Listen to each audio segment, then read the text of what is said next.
session of the Henry County School Board to regular session. Ms. Overby, will you please call the roll? Yes. Dr. DeVault. Present. Ms. Flanagan. Mr. Law. Ms. Maddox. Present. Mr. Milner. Present. Ms. Rogers. Present. And Mr. Zayer. Present. Thank you. Thank you. At this time, I'll entertain a motion to approve today's agenda. So moved. Second. It's been moved and seconded to approve the agenda. Those in favor signify by raising your right hand. Please join me in this morning's invocation, and Ms. Rogers will follow that with the Pledge of Allegiance.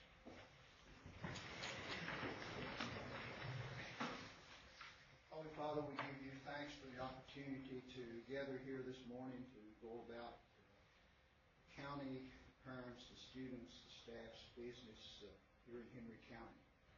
We give you special thanks for this new day. We give you thanks for the gift of life itself. May the thoughts, the discourse, the action that we take today during this meeting always be predicated to advance the educational opportunities of the students of Henry County and the parents and the staff. We ask you to go with us through this meeting now. These things we ask in thy precious name. Amen. I pledge allegiance to the flag of the United States of America and to the republic for which it stands, one nation, under God, indivisible, with liberty and justice for all.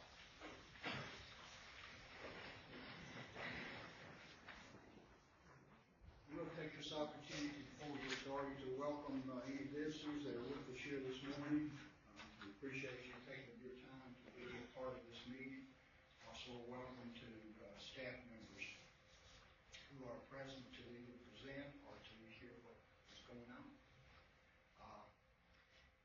We have no speakers from the floor signed up today, so we will move to regular session. The first item on the agenda is a presentation of some awards and some recognition. Ms. Stowe will come forward. We will get started.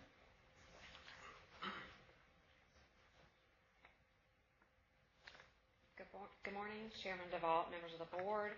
I'm pleased to begin several recognitions with recognition of the Region 6 Teacher of the Year, and I would like to ask if Chairman DeVault, Dr. Cotton, and Mr. Trey Harris would come forward, please. Where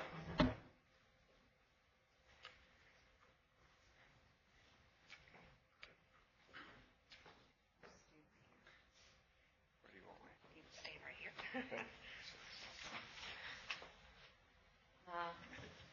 And I would like to note that Mr. Gibbs, Principal Bassett, is here as well. I would like to read a resolution honoring Mr. Trey Harris as the 2014 Region 6 Teacher of the Year.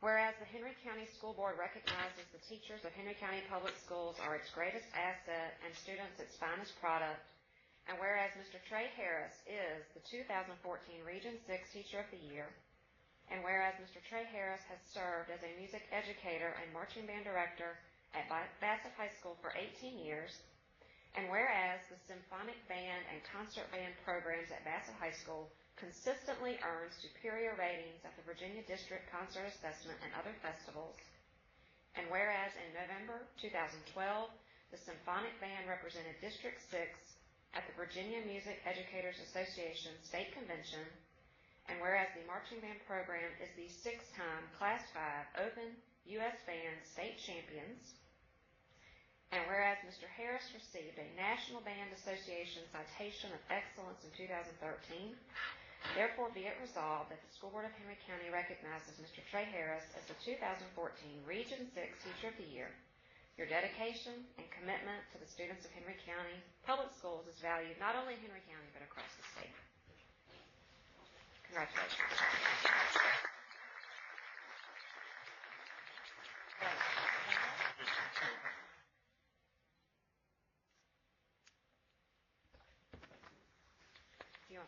I'm welcome.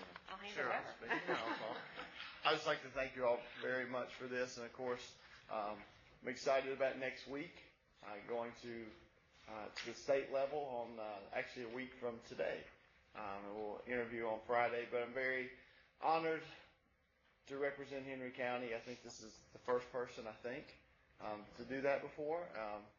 So I always tell the kids we take very seriously the B that we wear on the chest of our uniform.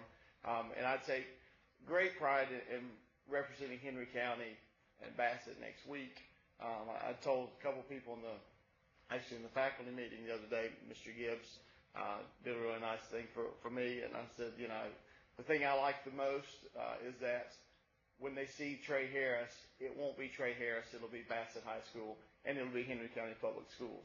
And no one will know who I am, and that's awesome. That's great that they don't, but they will know who Henry County is, and they will know who Bassett is. And I just appreciate all the support of the school board throughout my 18 years. Ms. Maddox, you were here when I got here, and I'm tickled that you're going to get to go with us. And the principals, I've thought about all the principals I've had. I'm really pleased to have Mr. Gibbs here today, but none of this would be possible without the kids and the parents. I actually have a couple parents here today, Mr. Scott, even one of my old parents, Mr. Alker. Old's not a good word, is it? But he was one of my first, I think you were the second Bambooster president that I had, and had him for several years. So it was good to see him come in this morning. So again, I just thank all those people, all my kids, all my parents. And the last thing, that's who earned this award. It's not me. So thank you all very much for this recognition.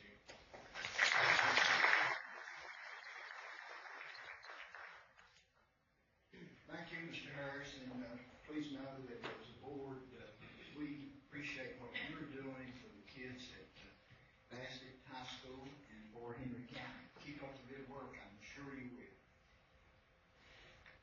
Ms. Stowe, I believe you have another recognition. Do you need to vote on the resolution? Yes, Mr. Chair, I'd like to make a motion to approve the resolution honoring Mr. Trey Harris. Those in favor of this stated motion, signify by raising your right hand. Congratulations again.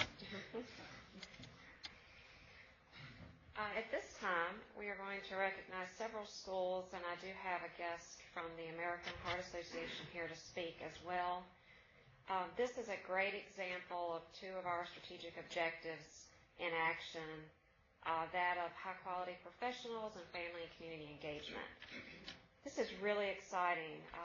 Our schools that participate in Jump Rope for Heart through American Heart Association received the honor of the highest student participation in the state of Virginia by raising almost $20,000 to support the American Heart Association's efforts, and they had fun while doing that.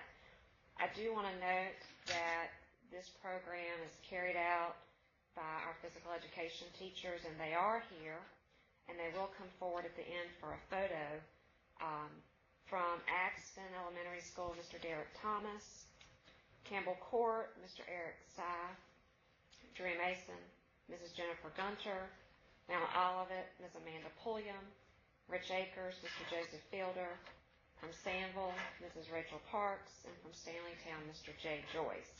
At this time, I would like to ask Ms. Marnie Mills if she would come forward.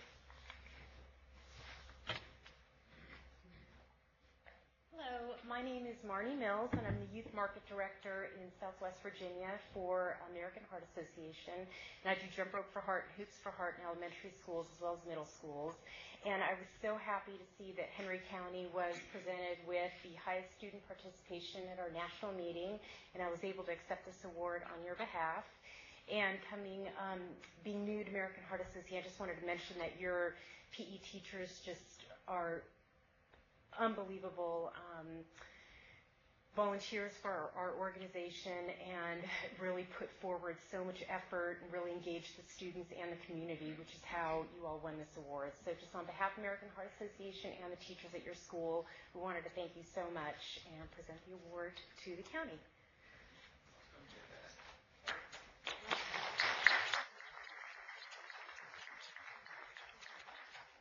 Stand right here so I can get the whole group in the photo. Thank you so much. That's great. Just rewind. All right. I'll come up here and I'll stand back here. Yeah, they will Do never that? know. I'll hide back here. Okay. Make sure everybody's.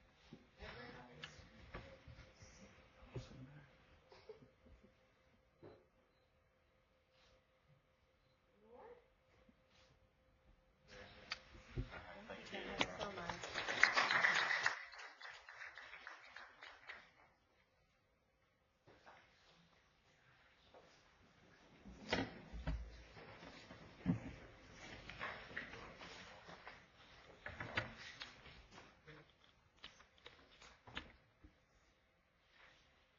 So I believe you have one other group of recognitions.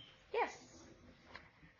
On behalf of the Virginia School Board Association, as you are aware, they annually present the Academy Awards minus the red carpet to board members across the state for the time and commitment that you give in attending VSBA-sponsored activities.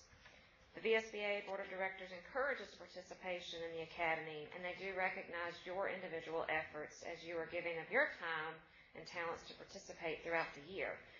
This is definitely an example of our strategic objective, too, which is high-quality professionals, because you are tasked with making decisions each and every month that benefit the students and staff of Henry County Schools. At this time, I would like to recognize the board members who are here. And the different levels, the VSBA Academy Award of Excellence is presented to Mr. Zaire, and he will also receive a silver VSBA pin. The VSBA Academy Award of Honor presented to Dr. Joseph Duvall, and this is accompanied with a gold VSBA pin. And the VSBA Academy Award of Distinction, which is accompanied with a C-Star pin, and this will be awarded to Mr. Curtis Milner, Mrs. Kathy Rogers, and Ms. Betsy Maddox. Congratulations to you.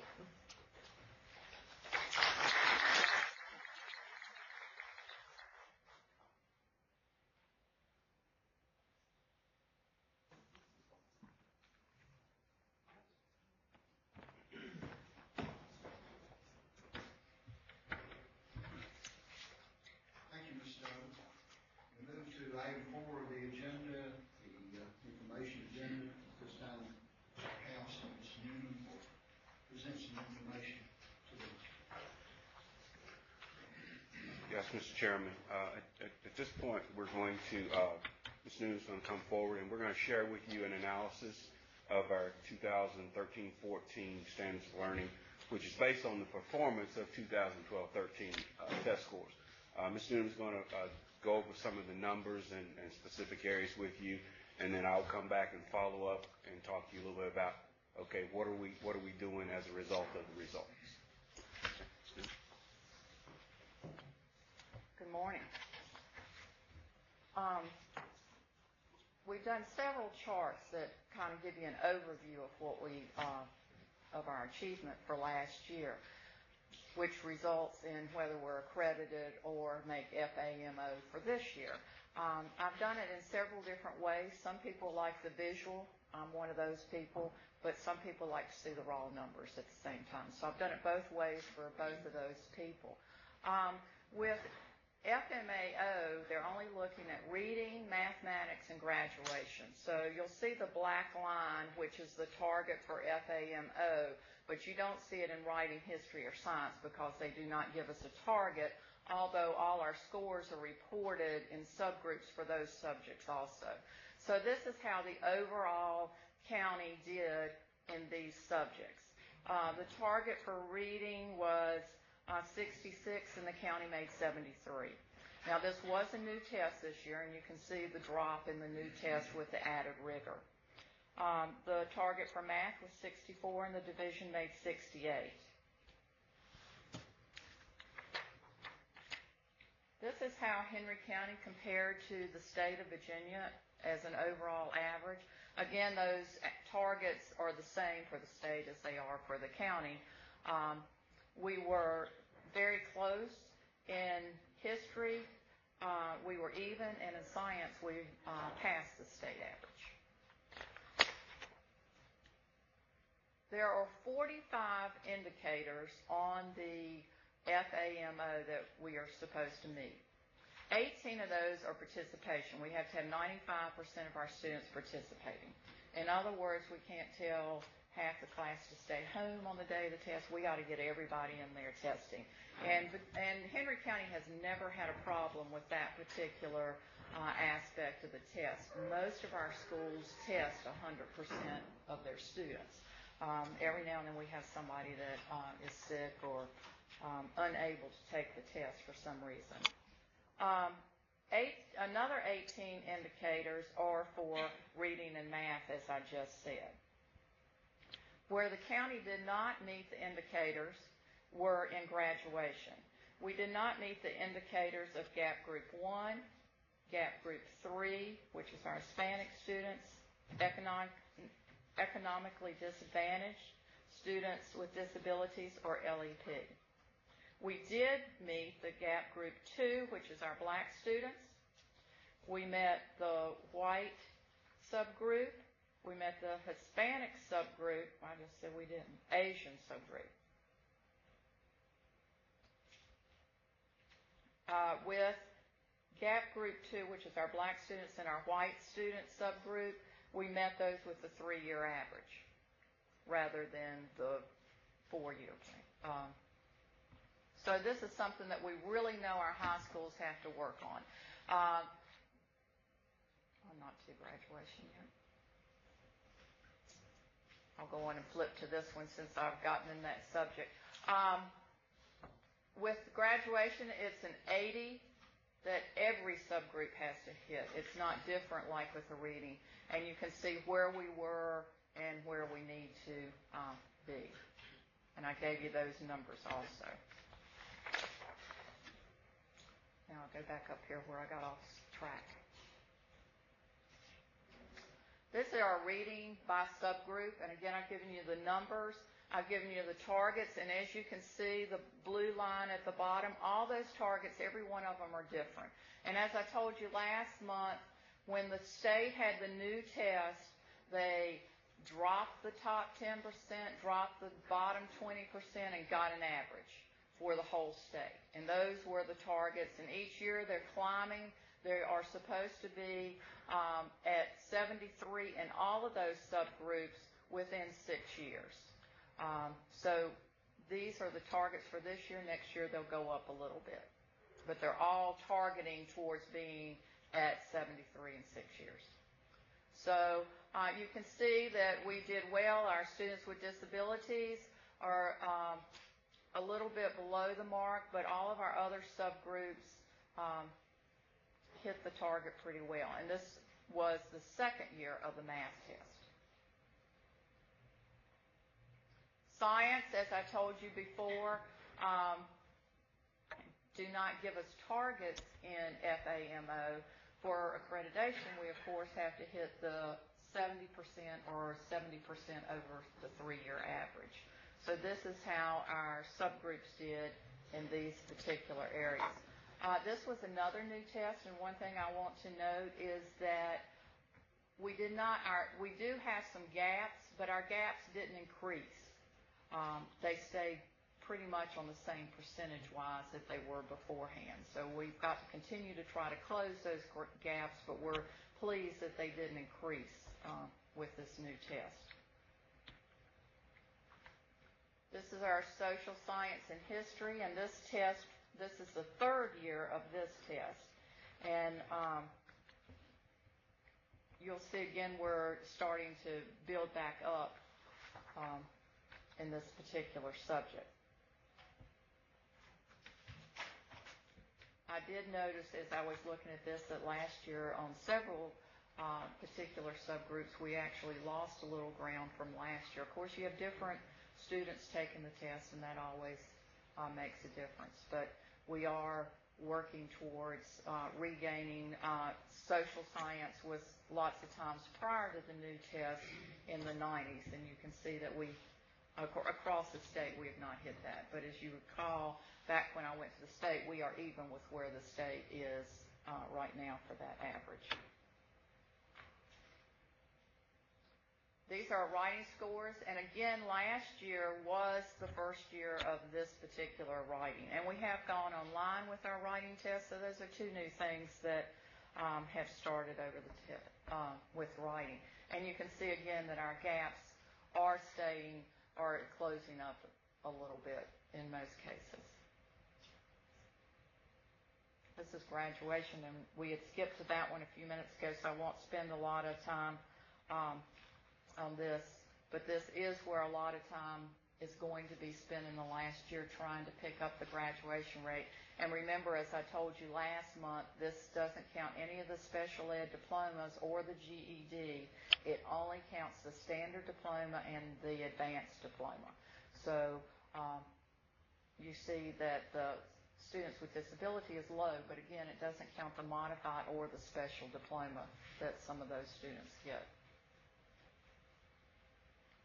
So this takes us to where are we now? We've had new tests, and scores have dropped, but we are exceeding the targets that the state and the federal government have given us.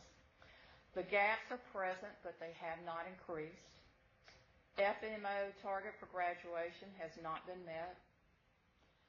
Central office and high school staff are working on improvement plans right now, targeting tiered type interventions for our students with our differentiation of instruction. And Mr. House is going to talk to you about some of those interventions that we're planning.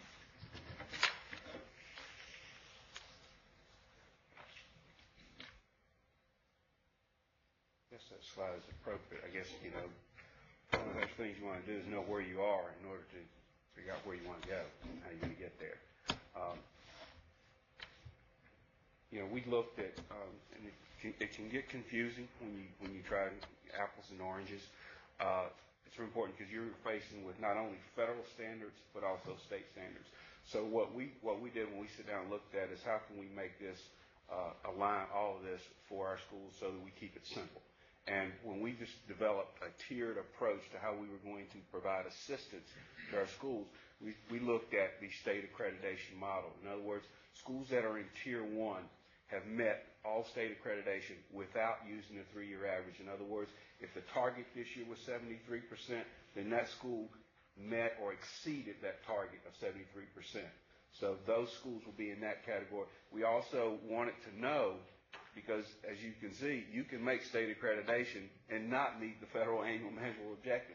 So we put a clause in there that says, all right, this school is in Tier 1, they met state accreditation. How did they do on FMAO? So we'll either know that they did or they didn't with the FMAO. And then what are you doing in terms of providing assistance? That our schools in Tier 1, what we will be requiring of them, as you can see based on this form, will indicate whether they met FMAO or did not meet it. If they didn't meet it, we'll list the specific area. In other words, if it were math or reading, we'll list that. What we will be doing is following up with them, because if they're accredited, then what we'll be doing is looking at their school improvement plan on a regular basis like we currently do, monitoring and updating. There will be a review team that's assigned to every school. There will be a lead person. That lead person would be responsible for establishing a specific time to go out and meet with that principal to monitor, okay, we've got your school improvement plan, which I'm going to cover with you in a little bit. We've got your school improvement plan. How are we progressing in what we said we were going to do? So that will be the support that we'll follow up with those schools that are in Tier 1. Now, for a school that is in Tier 2, again, these are schools that met or are accredited based on the number. But in order to achieve that number, they had to use that 3-year rolling average. In other words, the state gives you that clause where if you miss the target for this particular year, again, because you're shuffling cohorts, groups of kids throughout, you need to look at an average. So they look, if you don't make it on that particular year, they look at what you've done for the previous 3 years and come with an average. If you meet that, then you're accredited. But we like to say, okay, if you didn't make it on your own this year, you had to use your 3-year rolling average, then we've got some work that we've got to do. So what we look at those is all those schools are required to do the question by performance workshop that Ms. Noonan does for all her staff in looking at data. The principals themselves also had to complete a data conference workshop so that they could employ using data within their schools and with developing their plans. And then the review team would visit this school at the end of each 9 weeks. Somewhere in that 9 weeks, that team leader would establish a time to go out with the team and meet with the principal again to follow up. What are we doing to address the issues of concerns that were indicated as a review of your data? And then also we'll probably scheduling a separate group to go out and just at random do some classroom observations, walkthroughs to see what's going on in the instructional program and so forth. Okay, and that was the skier in Tier 2. Now back to Tier 1, we had 4 schools that fell into the Tier 1 category. Bassett, Druid Mason, Axton, and Rich Acres are Tier 1 schools. Our Tier 2 schools are John Redd, Collinsville Primary, Carver, FC, Laurel Park, Stanleytown, Campbell Court, Sanville, and Magna Vista. We only have one school in Tier 3, which is accredited with warning, and that was Mount Olivet in the area of math. And this particular plan, not only they'll have to do the performance by question and the data conference workshop, but the review team will be conducting visits at that school, working with the building principal on a monthly basis in terms of reviewing that data.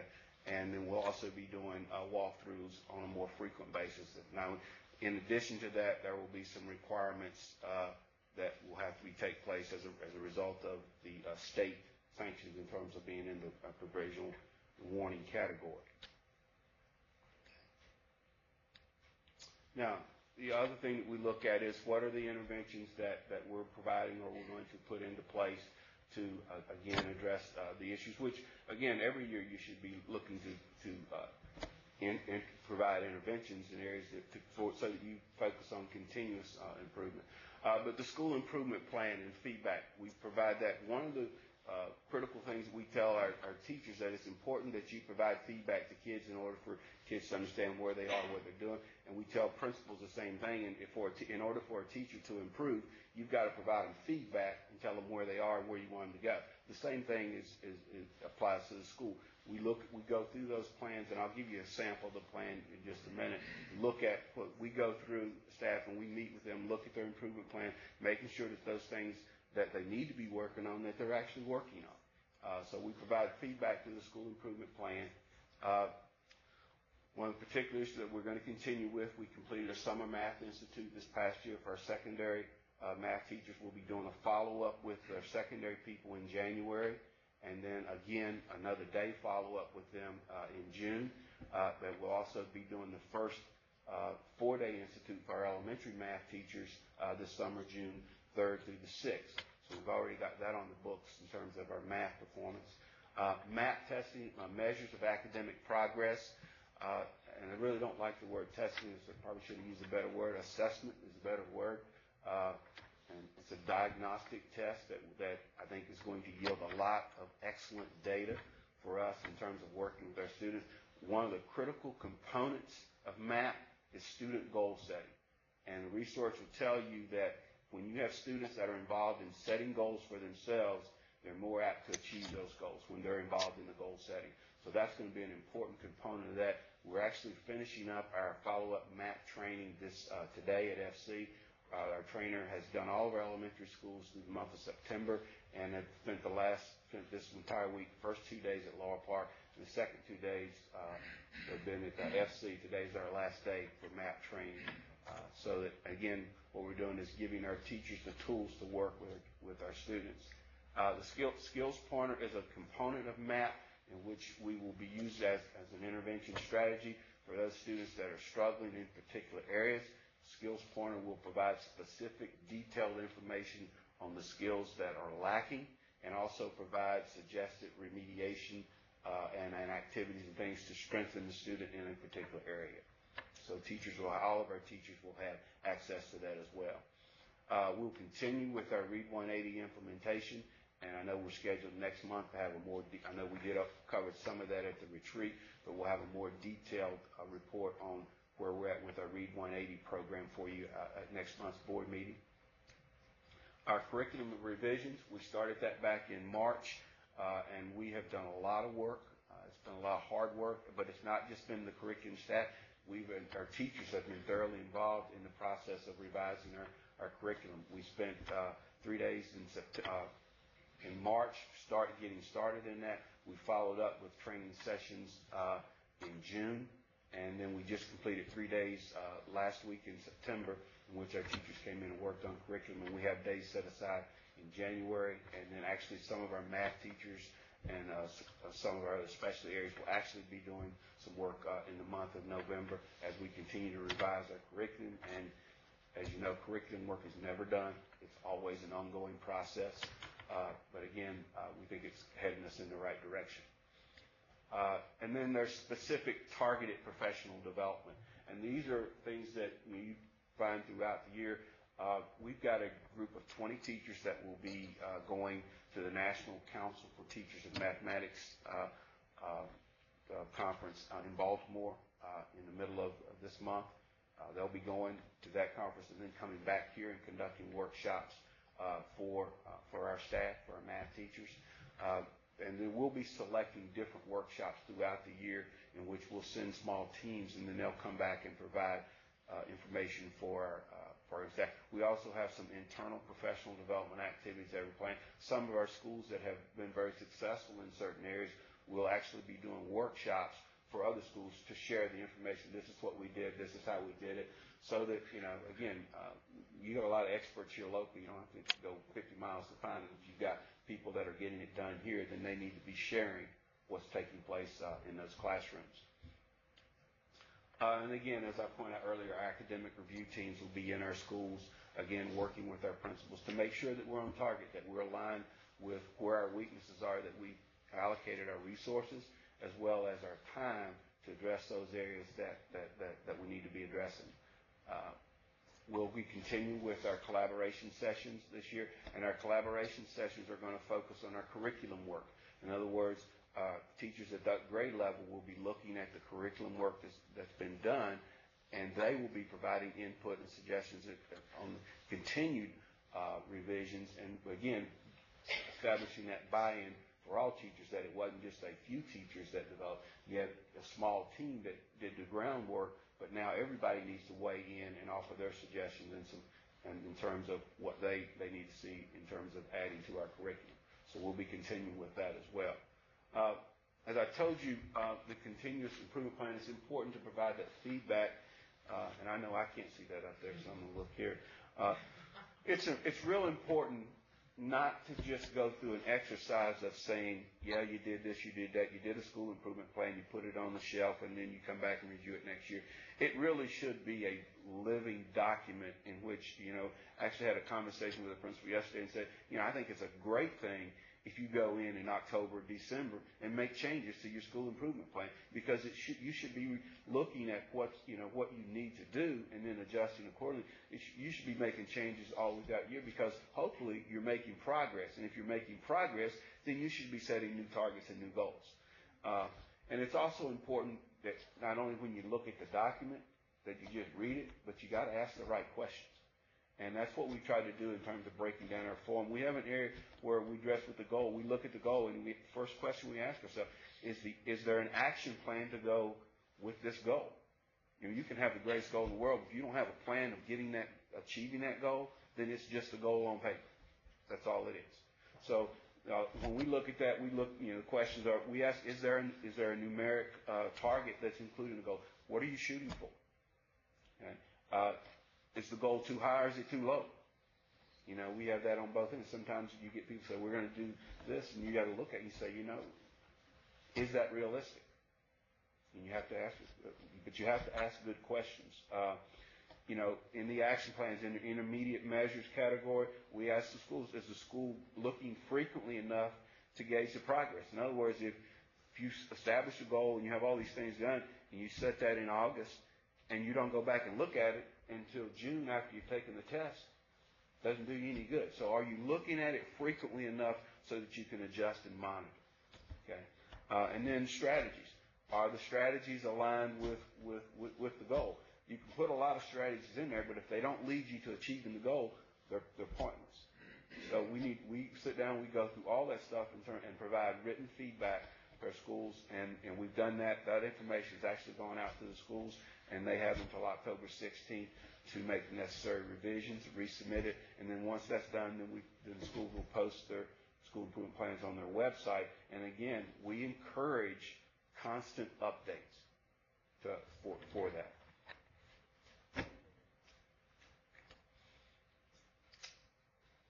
Okay, and then as far as the state, in terms of schools that have to participate in the state school improvement plan, what we've tried to do again is to make sure that we've aligned these things with what we're doing, so that schools don't end up having to do two different plans. But some of the things that they include, you have to establish a method for identifying at-risk students. That's one of the things that we asked when we saw that in schools' plans. We said, you need to be specific, identifying, how are you identifying kids? Whether you're using your MAP data, whether you're using Read 180, but be specific with that. A process, a method to assign research-based tiered interventions. We've gone through that, we've established that, and then making sure that we're using those research-based strategies as well. Again, establishing the tiered interventions that are monitored. And they have to, school leadership teams, they have to record their minutes and agendas for their meetings. And the use of IndoStar. IndoStar is the state's way of monitoring schools that are in these categories. You have to input your data into IndoStar, and then there's a contact person that has to provide constant updates to that.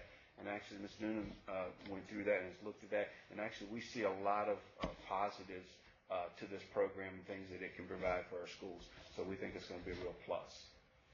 And then you have to make sure that you're addressing all those annual measurable objective areas. And then the district itself, as we've done, has to assign a school improvement coach to those schools. And that's it. Questions? Questions? Josh, one of the things, I guess, that's always concerned me about high stakes testing is that it's not the same students taking the test the next year. In some cases, it's not the same students taking the same test. Absolutely. I've been reading about. Absolutely. And maybe, obviously, it has some validity for certain things, but I guess some may be more concerned with the growth that students make from year to year. Is there any way that we measure? Absolutely. That's when we take you through what we're doing with MAP, we're going to be able to show you that's what we're focusing on, growth. I'll give you, for an example, we did SRI testing for all of our 3rd through 9th grade students last year using the SRI screener in terms of determining the number of students who are reading on grade level. And we did that because we had students who didn't pass the screener but passed the SOL test. So the SOL test is not the end-all, the be-all, and it's not a very good indicator as to whether or not you're reading on grade level. It tells us that you answered that multiple choice question right. So what we've done is we've looked at that. In other words, our principals have that information in hand. All of those students that we tested who weren't reading on grade level, they go to 4th grade.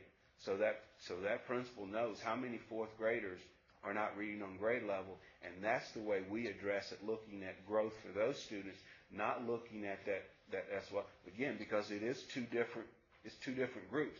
And when you're setting, we caution principals about that when you're setting goals.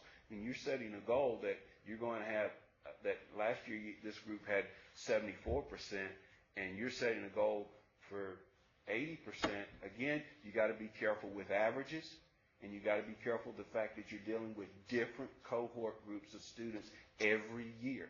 And so focusing on where those 3rd graders were last year and where you're going to move them to as 4th graders it's a much better target than just having an overall average, because you're not really addressing improvement and growth for students, individual students, as you are for just an artificial number. And that's what we want to avoid, worrying about artificial numbers and focusing on truly providing interventions for students. students that actually, you know, if I'm a fourth grader, I want your goals to be focused on what I'm going to do as a fourth grader, not what somebody else did in fourth grade last year. They might have had 80%, but, you know. Yeah. Dr. Duvall makes a good point, because as a parent, a lot of times all we see is that my child didn't pass an SOL test rather than that child making individual student progress, and, which is a good, you know, a lot of these kids are making progress, but maybe they're missed an SOL test by 1 point.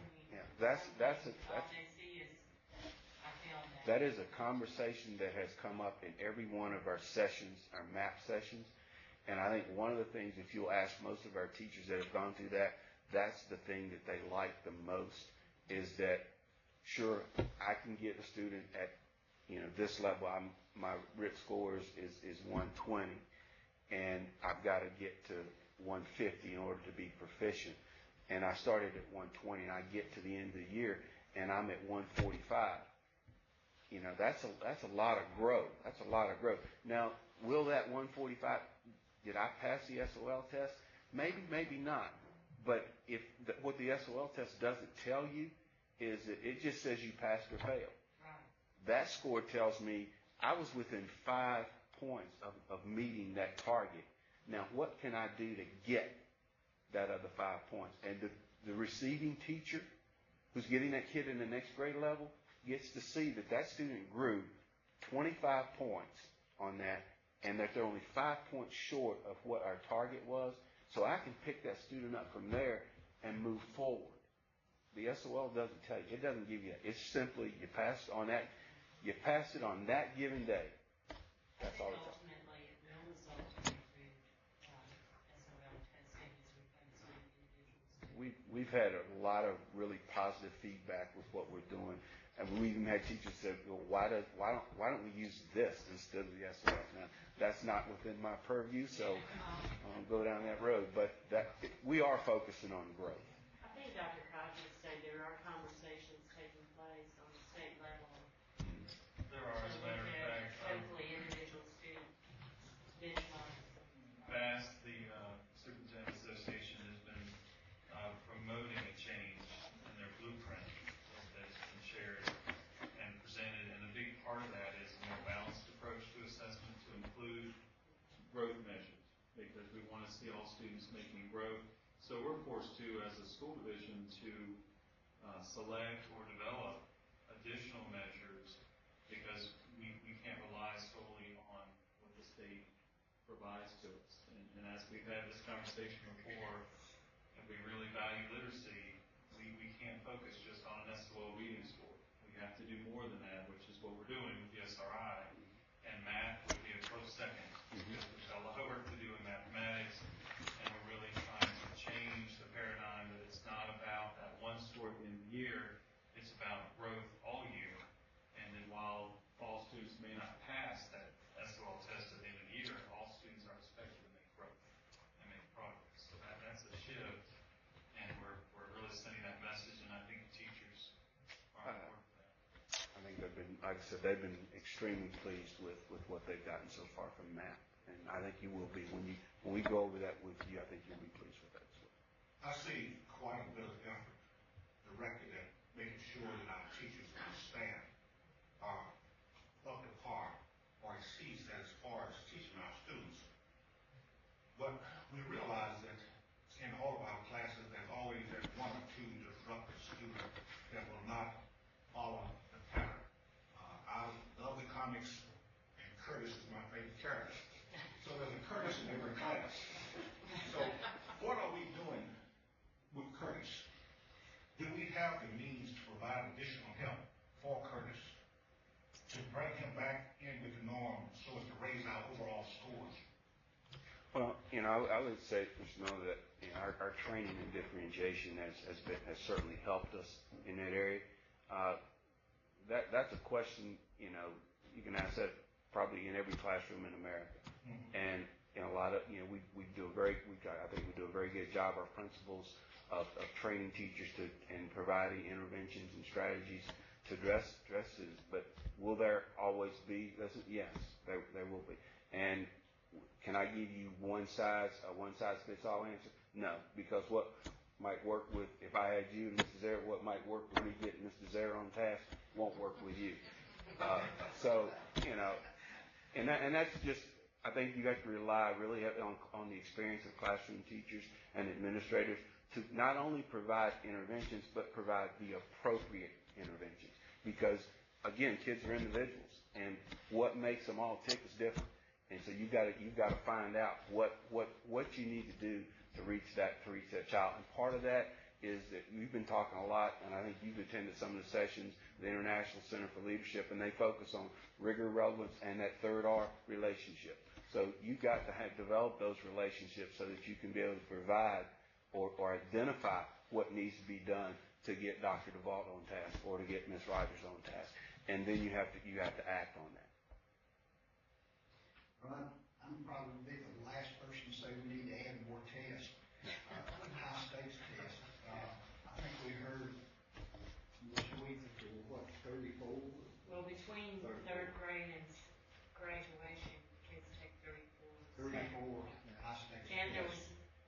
I was going to mention that we were at Dr. DeVault and Mr. Milner at an advocacy conference on Monday, and I moderated a session with several of our legislators and asked that question, and one of the legislators said he did not realize there were 34.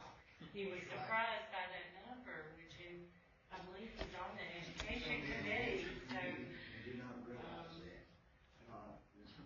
Well, that's, I think they So realize I'm glad to hear that we have some processes in place that test growth, which is the real key in success of students. Are they achieving growth? and again, because that test is one day. And if I have a bad day, Dr. DeVault, to add to that, when we look at adding additional measures, we take some away because we really need to look at what we value in assessment. And we were spending countless hours on local benchmark assessments that we were, I guess, administering every quarter. And now with the MAP assessment, we're using that in lieu of those benchmark assessments, which is much more powerful because what happened with the benchmark assessments was the teachers were trying to address all the content prior to that assessment. So you get into a validity issue if they didn't address all the content before the assessment. But now with a growth mindset and an adaptive assessment like MAP, it just looks at what they know and it gives them a more difficult question each time they answer a question correctly, or if they stumble, they will move around to different levels. So you really get to see where they are, not just the struggling students, but the high-performing students. Because with a high-performing student, they may know a lot more than we assessed on an SOL test or benchmark. So, and that's a good point, Dr. Cotton, because when we look at that, you tend to look at that middle and the low end. But if you've got a student that is performing off the charts, and so that tells the teacher that I've got to do something to stretch that kid. Otherwise, that kid becomes bored. And so it also is the MAP not only helps us with that low performing student, but it also helps us stretch that, because that gives that teacher an indication of where that student is developmentally. And if they're beyond that, then you've got to differentiate and provide a different level of instruction for that particular child. Any other comments, questions for Mr. House? thank you. Thank you for the time on that. I will say that, Ms. Newman, when you did the presentation the previous month and then we got our result, it did help knowing the difference between the federal standards and the state standards. I don't know how the state. There'll be a quiz on it. It's crazy. Overall, Dr. Cotton, and correct me if I'm wrong, I would say that we have done extremely well. We had one school, one subject that missed by a couple points, and I've looked at the results statewide, and we have done extremely well compared to the state. Would you agree with my assessment? I would agree. Several school divisions, in many cases, have more than half of their schools miss accreditation. But obviously, we never rest on our laurels here, and we wouldn't have even if they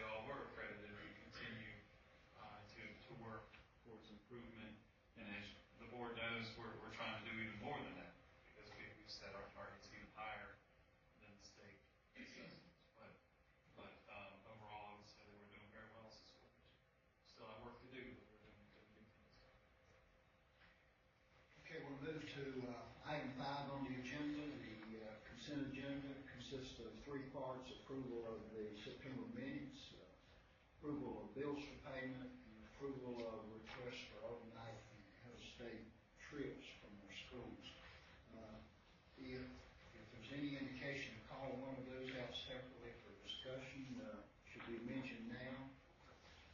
I just want to comment on a bill. I'll make a motion to approve consent. Okay, we have a motion that the consent agenda be approved as presented. Is there a second? Second. Those in favor of this motion, raise your right hand. Just a comment, I went over the bills last night and I noticed where we had taken the bills that our bus drivers, it's my understanding, that got received a strenuous physical exam every year. And part of that exam is a drug test. Is that correct, Dr. Conlon? That's correct. And we have some of the best bus drivers in the state. Almost every accident I've ever seen has been somebody else's fault. And I think they average about $50 physical or somewhere less than that there. And I think that's money well spent. And I just want to make the public aware of that. We take the safety of our kids very seriously. And if a bus driver doesn't have proper vision, they can no longer drive a bus. They have to retire. I mean, it's strenuous. I don't know who's in charge of this doctor. I mean, Mrs. Vespo or what staff member is in charge of it. But I think it's a combination between human resources and culture and transportation, but it is a I just requirement. wanted to make that for the record. I think this is an excellent policy that we have. Okay, thank you, Mr. Dave. We move to item 6, our action agenda. The first item for discussion and presentation is approval of revisions to policy concerning professional staff, probationary terms, and continuing contracts. And this is a follow-up to the discussion, I think, that started at our meeting in September. Mr. Bowler? Yes, good morning, Dr. DeVault, members of the board. Policy GCG, professional staff probationary term and continuing contract, has been revised and updated based on the input and discussions that we had from the September board meeting. Bringing it back to you today, recommending that you approve this policy unless you have any additional questions or concerns. I noticed the deadlines in there, Dr. Cotton, to notify the teachers. Knowing you, Dr. Cotton, you would let the teachers know as soon as possible. You wouldn't wait till the last minute for the benefit of the teachers. That's true. We, as a practice, we do set dates much earlier than the ones that are listed here. I was reluctant to make any modifications to that because we really need that flexibility if we were to be in a situation where we had reduction in force or something like that. But as a general rule, I know last year was the end of April that we notified teachers that were being non-renewed, for example, and we would follow that same practice. Mr. Chairman, I move we approve. Second. Any discussion? Those in favor of this stated motion, signify by raising your right hand. Motion carries unanimously. I believe the second part of our action agenda, second item is approval of revisions to policy GB, equal employment opportunity, non-discrimination. Mr. Bowles? Yes, sir, Dr. DeVault. This policy basically needs to be revised, and because we've had a compliance officer that is listed currently on the policy that has retired, and it's my recommendation today that the school board appoint Christy Landon as the compliance officer and myself as the alternate. So moved. Second. Discussion? Those in favor of this stated motion, signify by raising your right hand. Motion carries unanimously. Moving to section C, consideration of a resolution in support of the Virginia School Boards Association and also Norfolk City School Board's position regarding the Opportunity Education Institute. Cotton, you're going to give us some background on that. Sure. A couple school board members had asked the question about whether or not we wanted to consider passing this resolution in support of the position the SBA and Norfolk City Schools is taking against the establishment of the OEI, Opportunity Educational Institution. And of course, the concern that if the school is not accredited or denied accreditation, that this entity through the State Department would take over governance of that particular school. Now, in Henry County, we don't have any schools in this situation. Obviously, Norfolk City Schools is facing an issue like this. But I just bring it forward for the board to discuss and consider whether or not this board wants to support it. It's a very relatively short resolution. I will, if you'll indulge me, I'll go ahead and read it. Do you think that'd be appropriate? Yes, I think it should be read. Okay. Session. All right, I'll go ahead and read it out here. Whereas in its 2013 session, the General Assembly enacted legislation which was subsequently approved by the governor, creating the Opportunity Educational Institution, OEI, and the Opportunity Educational Institution Board. And whereas the legislation mandates that the OEI Board take over the supervision and operation of any local public schools that have been denied accreditation, and authorizes the OEI Board to take over any local public school that has been accredited with warning for 3 consecutive years. And whereas it is the firm conviction of the school board that this legislation violates the Constitution of Virginia, and that it usurps the role of local school boards in supervising and managing the public schools of the Commonwealth. Now, therefore, be it resolved that the XYZ, or in this case, Henry County School Board, if you decide to approve it, hereby support the lawsuit brought forth by the Virginia School Boards Association and Norfolk City School Board to declare the OEI legislation unconstitutional and to enjoin the OEI Board from taking any action to implement the legislation. So I open it up for discussion. I know board members wanted to talk about this today. Well, I support this resolution. I think that many of our surrounding school districts and many in the state have already signed this resolution supporting PSBA and Norfolk City Schools. You even have both gubernatorial candidates already are opposed to the OEI. The Attorney General's already declared it unconstitutional. And so I do support this resolution. I think as of the first of the week, 57 of the local boards had come out in support of this action. And this does not involve us in the actual suit. It simply says that we are supporting the action that the Norfolk City School Board and also the Virginia School Board Association is taking. It also takes aspirational funds or funds away from local school boards to support the OEI. I know the governor wanted $500,000 initially to run the institute and got $150,000.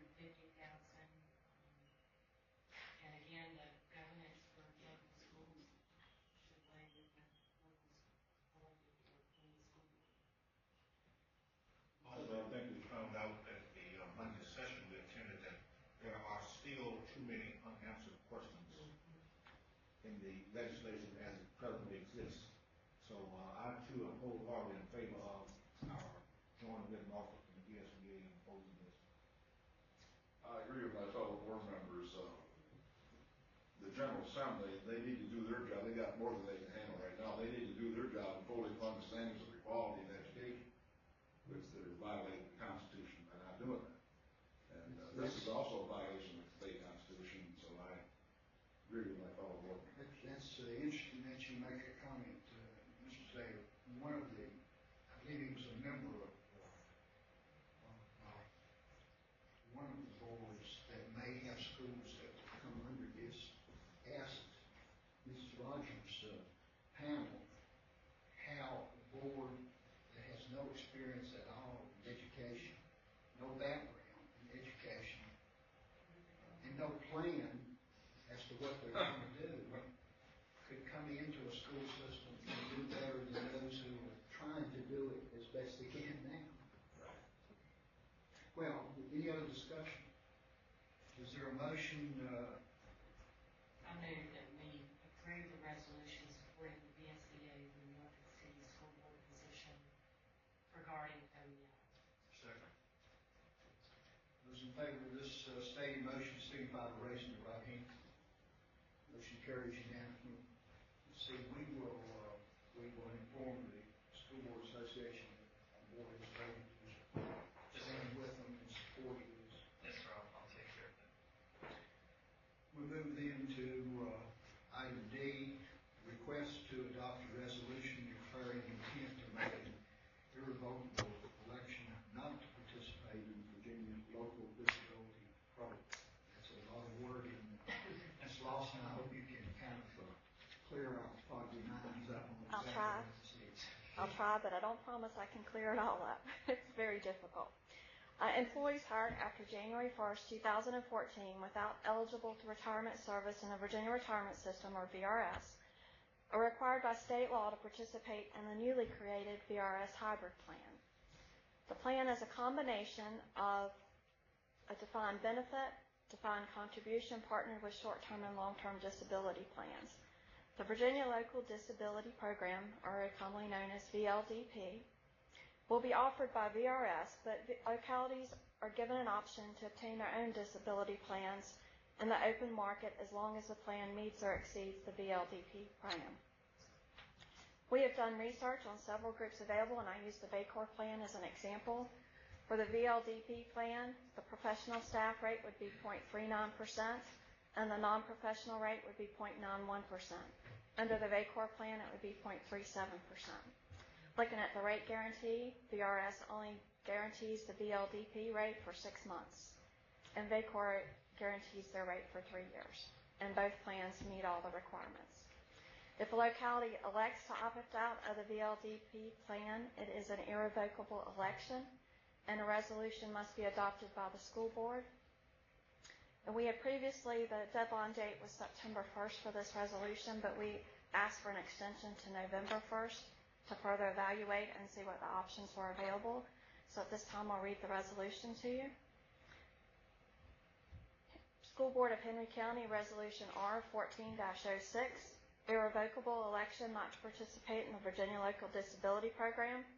Whereas by enacting Chapter 11.1 of Title 51.1 of the Code of Virginia, the Virginia General Assembly has established the Virginia Local Disability Program, VLDP, for the payment of short-term and long-term disability benefits for certain participants in the hybrid retirement program described in the Virginia Code Section 51.1-169, and whereas for the purposes of the VLDP administration, an employer with VLDP eligible employees may make an irrevocable election on or before November 1st, 2013, requesting that eligible employees not participate in VLDP as part of the VLDP effective date of January 1st, 2014, because it has or will establish and continue to maintain comparable employer-paid disability coverage for such employees that meet or exceeds the coverage set out in Chapter 11.1 of Title 51.1 of the Code of Virginia, with the exception of long-term care coverage by January 1st, 2014. And whereas it is the intent of the School Board of Henry County, Plans 4144 and 5544 to make this irrevocable election to request that its eligible employees not participate in VLDP. Now, therefore, it is hereby resolved that the School Board of Henry County irrevocably elects not to participate in VLDP because it has or will establish and continue to maintain comparable employer-paid disability coverage for such employees, and is further resolved that as an integral part of making this irrevocable election, the School Board of Henry County certifies that it has or will establish and continue to maintain comparable employer-paid disability coverage for such employees. It's recommended that the School Board approve Resolution R-14-06 to opt out of the Virginia Retirement System, Virginia Local Disability Plan. And for clarification, if the board approves this resolution, obviously the very next item will be our recommendation on what we I decide. think it's a no-brainer based on the date. On the rates being offered and rate guaranteed. Now, this applies only to That's correct. There is going to be an opt-in period for current employees that are under the other plans, the VRS 1 and 2 plans, to opt into this plan. And I believe that starts from January 1st to April, sometime in April, that they have an option to switch to this plan. What do they have now that does this, if anything? Well, the current plan has long-term disability in with it, but if you opt out, then you'll go to this disability plan. Okay. Any other questions concerning this? Just as an FYI, we've been doing a lot of research and working with the county as well, and my understanding is that they plan to follow the same path as we're following. So just as a side note. We'll move that we approve resolution R14-06. Second. Any additional questions? If not, those in favor of this stated motion signify by raising your right hand. And now, as Dr. Cotton has mentioned, since we have opted out of that, we now need to select one. And I think you have information regarding which way you would recommend we go. Yes, sir. The Virginia Association of Counties Risk Pool, VACOR, has teamed with the standard group to offer an alternative to the state's VLD plan that meets or exceeds the code's requirements. In compiling the research on the comparable plans, the staff recommends the VACOR, the standard, as a comparable plan. The VACOR standard plan is 0.02% lower than the VLDP plan for professional staff and 0.54% lower than the VLDP plan for non-professional. VACOR standard also guarantees the rate for 3 years, whereas the VLDP plan is guaranteed for 6 months. And we would be able to piggyback on the City of Harrisonsburg RFP for this plan. It's recommended that the school board approve the VACOR standard as the vendor for the VLDP comparable coverage insurance. So moved. Second. Any questions about this? Just to make sure I understand, we're going to have to include this cost in the budget for next year. Yes, sir. For employees hired after January the 1st. Yes, any employees hired after January the 1st, or any employees that decide to opt into this plan that are currently one of the others. We're not currently paying that for people that have some other plan that they take. We do have a long-term disability plan that we pay for. Okay, so we aren't paying. We're just supplanting this Yes. plan. Okay. Okay. Those in favor of the stated motion, signify by raising your right hand. Motion carries. One other quick, along those lines, would this result in any savings in the budget, or will it? We're not thinking so. Don't know. It's a little hard to tell. Okay. We have a lot of unanswered questions. I think I have to hire a whole other department to help figure all this out. But we still have a lot of work to do on this, but we'll keep you posted if there's any savings. The only savings is that it's a little bit cheaper than what the. Exactly. Yes. Well, the other big thing for us was that it's one rate rather than two, because that would have been a nightmare administrative. Okay, we'll move to item F, approval of support group's portion of the annual audit fee. Ms. Lawson. As required by policy DRR, fiscal management annual audit, the support group portion of the audit fee is to be set by the school board on an annual basis. Any group that is charged extra by accounting firm will be required to pay that amount due to the condition of the records submitted for the audit. For FY 2013, the normal audit fee for the support group was $535 per group, and there were 3 groups that had to pay additional over and above this amount, ranging from $345 to $390, based on the condition of their records. Based on the audit, it's recommended that the groups pay $282.62, which is the same fee as the last 2 years. And the 3 groups charged over and above the normal fee pay the portion of the charge over and above, in addition to the $282. It's recommended that the board set $282.62 as the support group's portion of the FY 2013 audit fee. Any questions or discussion on these? We are continuing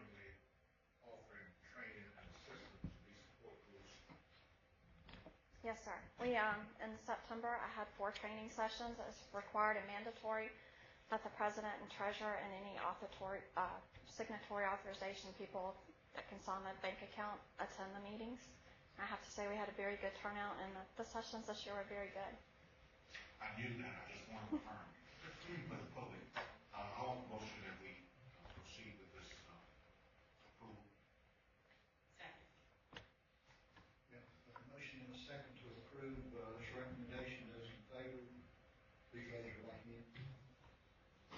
Motion carries unanimously. Moving to item G, under action, approval of additional appropriation to the school nutrition budget. Ms. Lawson again. School nutrition was awarded $141,813 for the fresh fruit and vegetable program. This program is based on the free and reduced lunch percentage that is 71.5% and greater. We have several schools that qualified this year: Axton, Campbell Court, Carver, Rich Acres, Sandville, and Stanleytown Elementary. It's recommended that the school board approve an additional appropriation of $141,813 to the school board budget and forward the request to the Board of Supervisors. Mr. Chairman, we're getting into my area of expertise again today. I'd like to move we approve this motion, approve this request. Everything said. You also noticed it had no fiscal impact on the budget. That is correct. That is correct. I second that motion. Any discussion? If not, those in favor of this stated motion, signify by raising your right hand. Motion carries unanimously. Moving on to subject H, I guess. Approval of proposed budget development calendar. Ms. Lawson. The budget calendar has been devised to ensure the appropriate input of personnel in the community into the budget, as well as meet the timelines of the Virginia Code. A copy of the calendar was attached to the board packet for your review. It's recommended that the budget development calendar and associated activities be considered. Move to approve the proposed 2000. We have a motion and a second to approve this calendar as presented. Any additional discussion? Those in favor of this motion signify by raising your right hand. Motion carries unanimously. Thank you, Ms. Lawson. Moving to item I, approval of A&E services for new tech study at Bassett High School. Mr. Scott. Yes, sir. Good morning, Dr. Duvall, members of the school board. RMM Architects has an open-end contract with the school division, and they've provided us a proposal for a feasibility study for the new tech center at Bassett High School in the amount of $20,350. Out of this study, they'll look at a particular area and obviously communicate and work with members of the Henry County School staff, and then they'll come back to the school board, such as you've seen in the past, with a kind of a virtual tour, if you will, sometime in the February, March of 2014 timeframe for your review and approval of their study of what they've developed for the new tech center at Bassett High School. So it's recommended that we would award this contract in the amount of $20,350 to RMM Architects for the feasibility study at Bassett High School, New Tech. Board members, I can just add to that we've been talking about doing something like Warrior Tech at Bassett High School. This does not mean that it will be done this summer, or there's no set date on when anything will be done.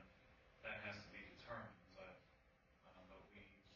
if we want to start having that conversation about a new tech at Bassett, and I'll be honest with you, when we first started down this road, I thought one new tech was enough for Henry County, maybe.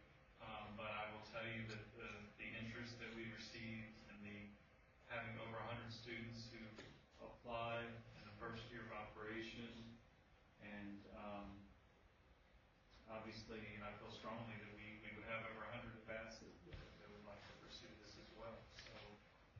So it's put on here for conversation with the board, and we'd like to at least start exploring this. We have no timeline set yet, but we want to start the conversation if the board is ready. This would also give us an opportunity to look at a period of time of the program at Magna Vista to avoid any glitches or snafus or We learned a lot. hopefully we won't have. We learned a lot. Correct those before we enter into discussion of the new program. Yes, sir. I'm supportive of this. I have some thoughts that I would like to discuss with you, Dr. Cotton, prior to others, about the direction of UTEC program. And approving this in no way conflict with my thoughts. So, Sure. I'm supportive of it.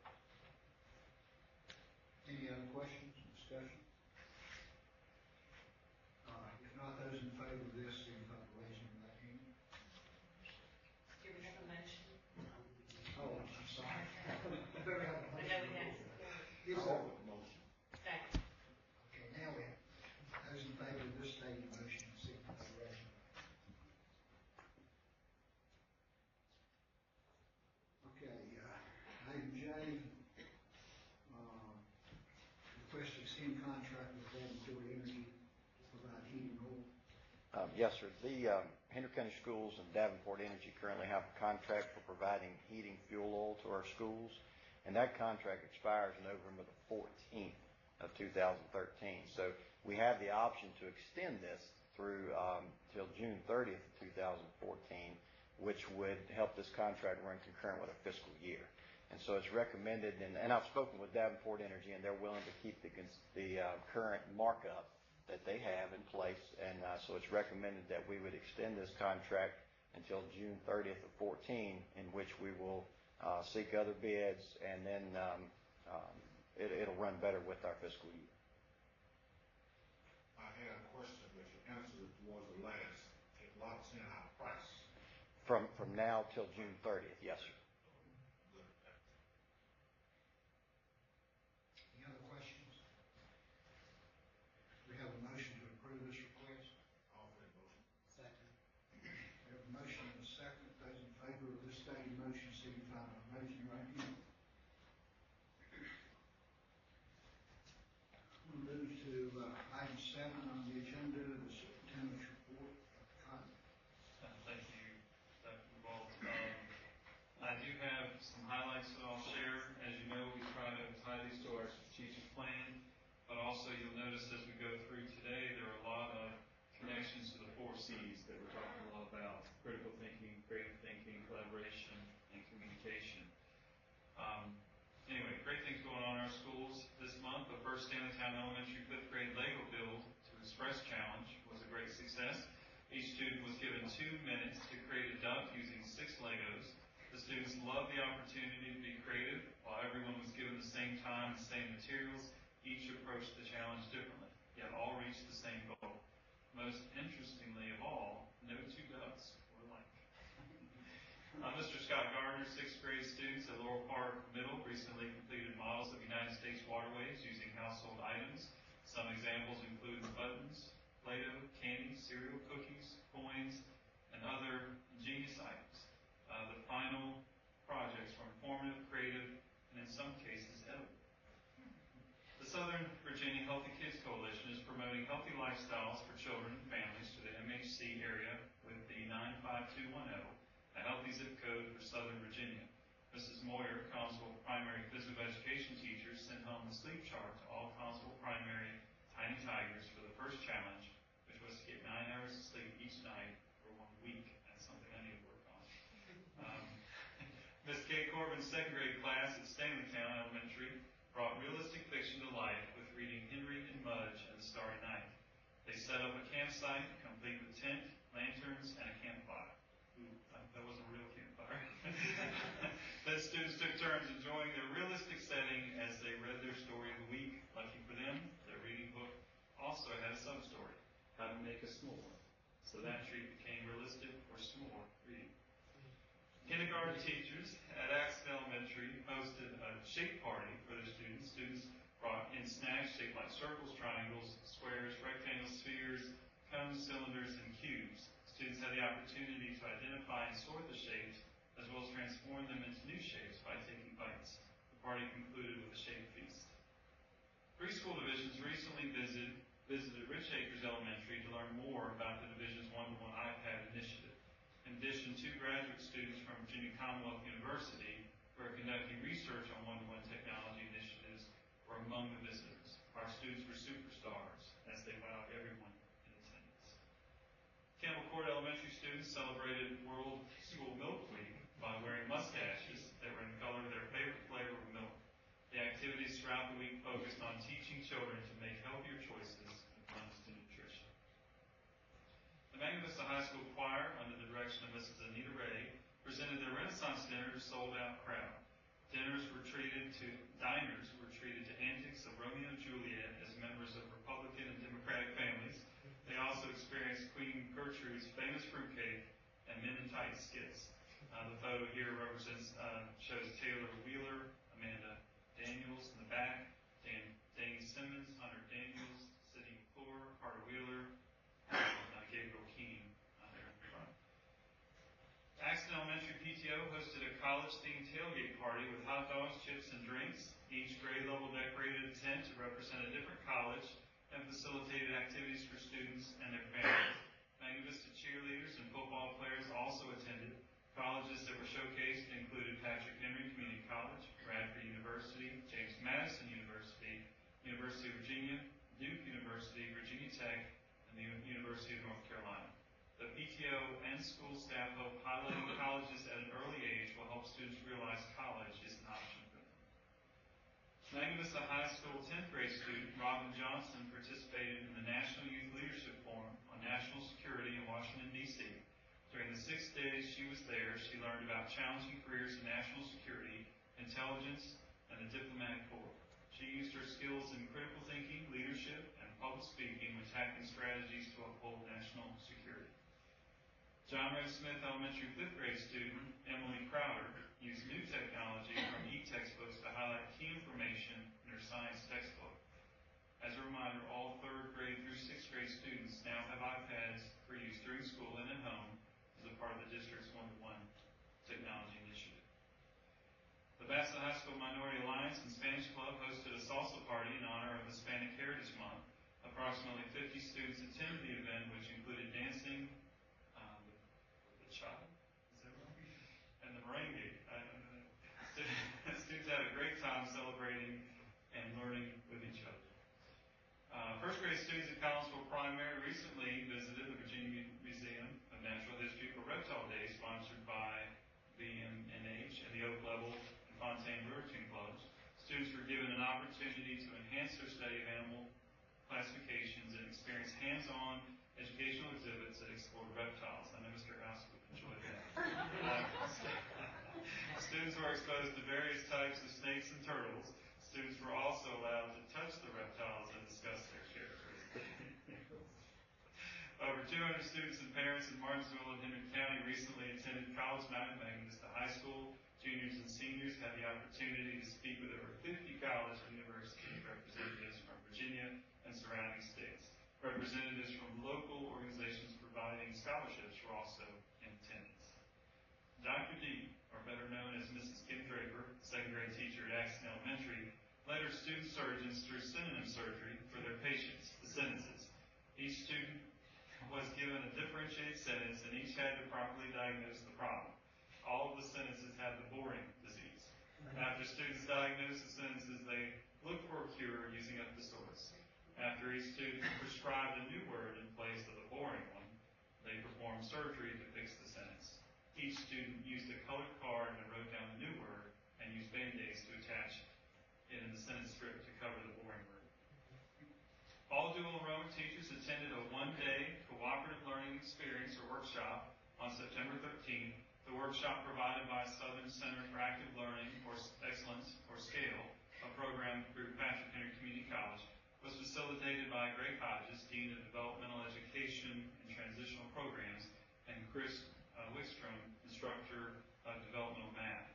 The workshop focused on cooperative learning and critical thinking. Henry County teachers developed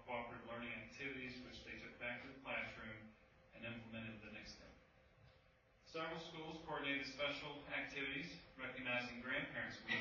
Stanleytown Elementary invited grandparents, real, adopted, or honorary, to join their grandchild at lunch. In a photo, many proud grandparents, retired bus drivers who have become adopted grandparents, and volunteers from the community that served as honorary grandparents joined the celebration. No matter the title, a grand time was enjoyed by all.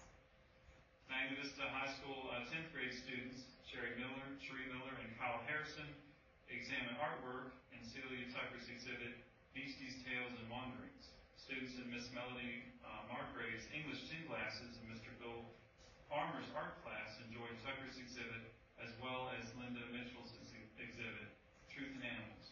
English students were given the opportunity the next day to apply persuasion writing techniques learned in the classroom to real-world writing about their opinions of the art.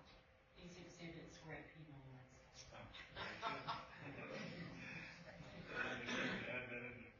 Students in Ms. Teresa Hilton's class at Magna Vista bring recyclables from home to sort, rinse, and take to the recycling bin.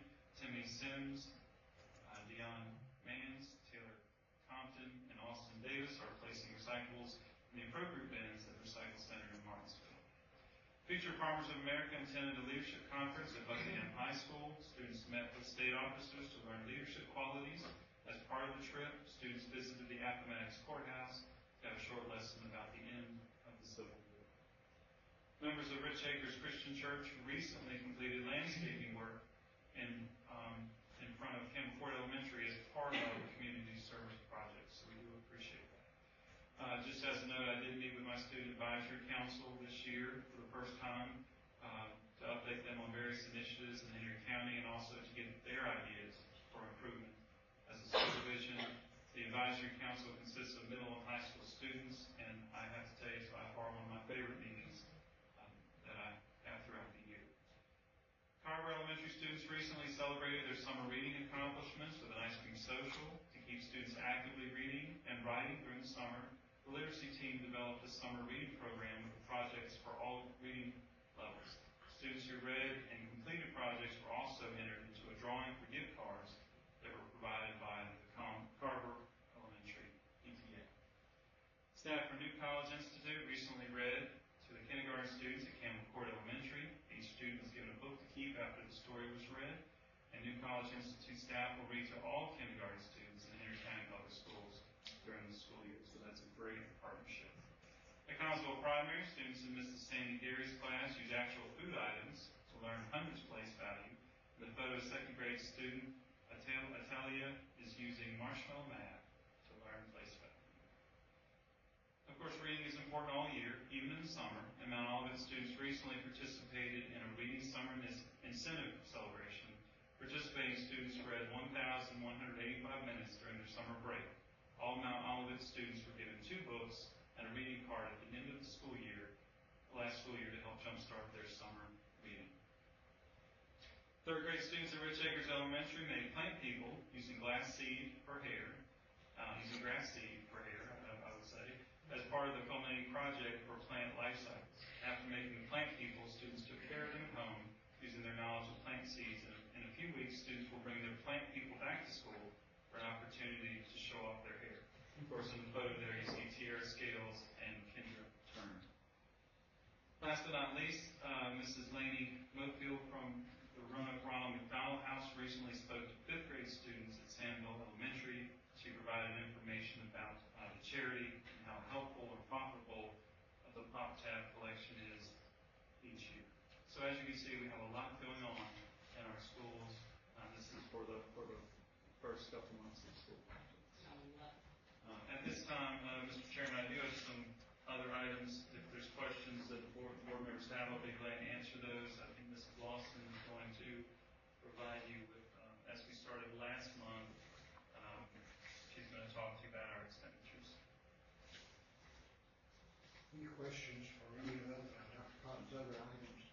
If not, Ms. Lawson, welcome you back. Thank you.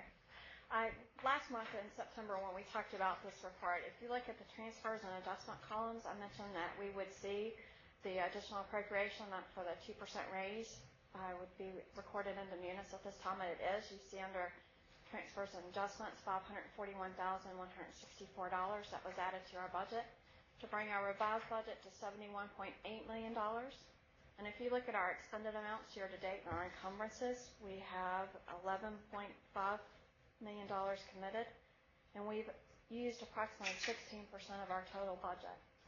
Also looking at our year-to-date expended for instructions, you see that the teacher salaries, the 10-month employees, the salaries were posted for the month of August also. Are there any questions?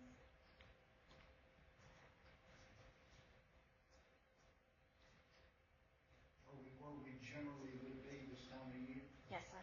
We're right on target. Any questions from Ms. Lawson?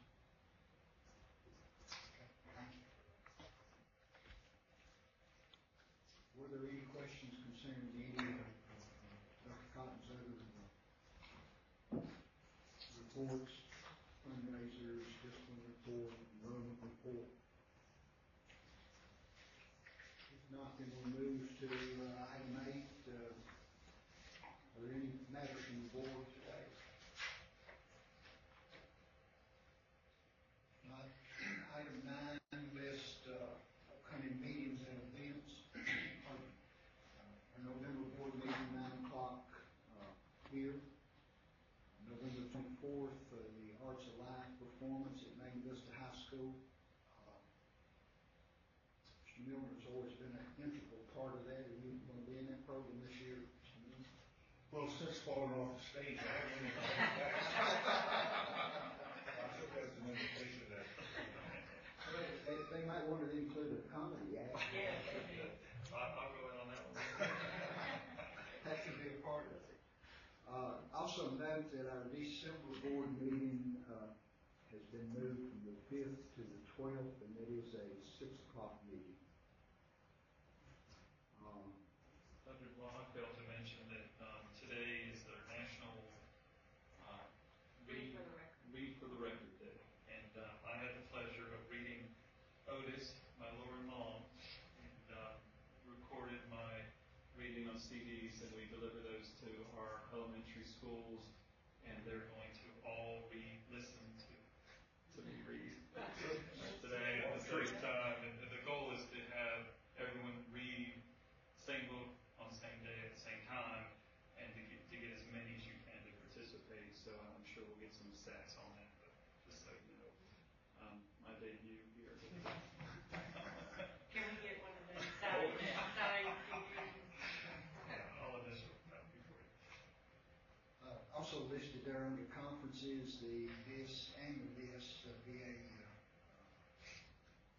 conference in Williamsburg, November the 20th through the 22nd. Please be sure if you plan to attend that, that Ms. Owen is made aware. And the national conference in New Orleans in April. And again, let Ms. Owen be aware if you plan to attend either or both of those.